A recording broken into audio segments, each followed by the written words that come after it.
There is only one miracle story other than the resurrection that is found in all four Gospels. That miracle is the feeding of the 5,000. We could explain this as being just a coincidence, or we could just also say that each of the gospel writers just thought it was a great story and just want to share it. Or we could consider that there is a message in this story that is not just helpful but is essential for us to hear clearly. When Christ fed the masses that day, he began with only 5 barley loaves and 2 fish from a boy's lunch. To feed 5,000 people with 5 loaves and 2 fish is indeed miraculous. We know that the scriptures record 5,000 men, but the Jewish custom was that men were counted separately to women and children.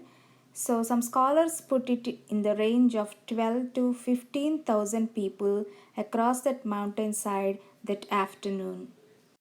Now we have to go to Matthew 14:13 to 21 to see what happened that mountainside that afternoon. When Jesus heard what had happened, he withdrew by boat privately to a solitary place. Hearing of this, the crowds followed him on foot from the towns.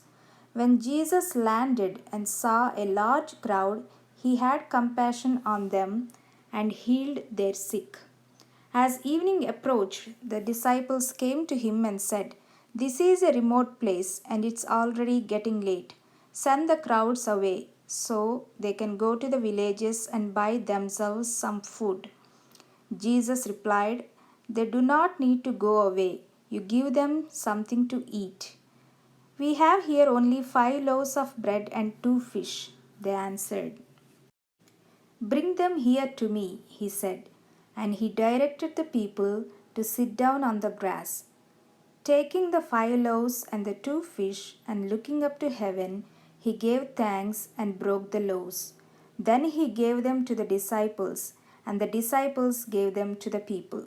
They all ate and were satisfied. And the disciples picked up 12 basketfuls of broken pieces that were left over. The number of those who ate was about 5,000 men, besides women and children. Matthew and Luke didn't go into much detail in their Gospels, but John describes lot of details of the events that afternoon. Stories like this can speak to so many parts of our life. There is no question in my mind about God's miraculous powers. God could have fed all those people that evening, whether it was 1 loaf, 5 or 50 loaves. I want to focus on the boy in the story for a moment. Matthew's account doesn't mention the boy, but John's account speaks of the disciple Andrew finding this boy with his food of 5 loaves and 2 fish. For me, this boy's involvement adds a really important dimension of God's kingdom of earth, of how God works in the world today. That God can take our little and bless it, multiply it, and use it to bless others. Sometimes we can forget what God has given us. A great gift that God has given us all is the gift of life itself. We take that for granted. We can easily forget that we have been blessed so that we can be a blessing to others. Now, I'm not talking money. I'm talking about far more than just our bank accounts. I'm talking about giving everything we have to God, about allowing all our blessings to be used by God for His kingdom here on earth. It's about our time, our energy, our words, our acts of kindness. We are blessed so that we may bless others. What I love about this story is that God used that boy's little and blessed it with His abundant love. And the hungry received and were satisfied. We might feel that our gift to offer is too small, too insignificant. But that is not how God's kingdom works. When we simply offer whatever we have to God, it becomes more than enough. Our talents, our time, are our treasures. God can take those and use them. They can be abundantly blessed by God and generously given to all in need. This little child has complete trust that Jesus will know what to do. And although his little bit of bread and fish may seem nothing to everyone, but before God, this offering is never too small. So, what I learned from that little boy is that he is willing to give it away to Jesus, while he is sure that if he ate them, he will not be hungry. So, the question whether Jesus could use us as his vessels to comfort and help others lies on how willing we are to give up our significant 5 loaves and 2 fishes, which seems so small to everyone.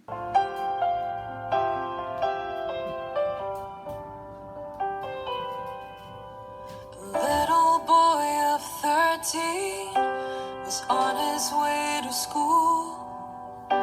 He heard a crowd of people laughing and he went to take a look.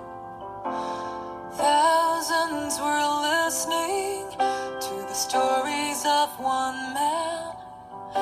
He spoke with such wisdom, even the kids could understand. The hours passed so quickly, the day turned into night. Everyone was hungry, but there was no food in sight. The boy looked in his lunchbox at the little that he had. He wasn't sure what good it'd do.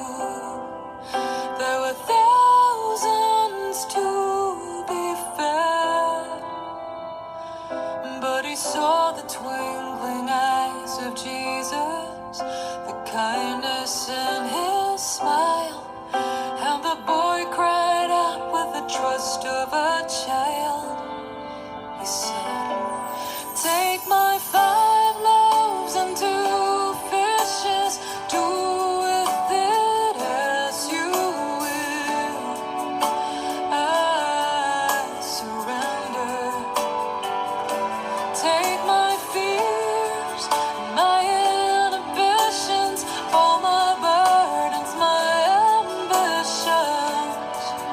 You can use it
what is your 5 loaves and 2 fish that you can offer God?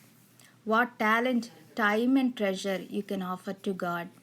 What can you give back to God so that God may bless it and generously bless others through you?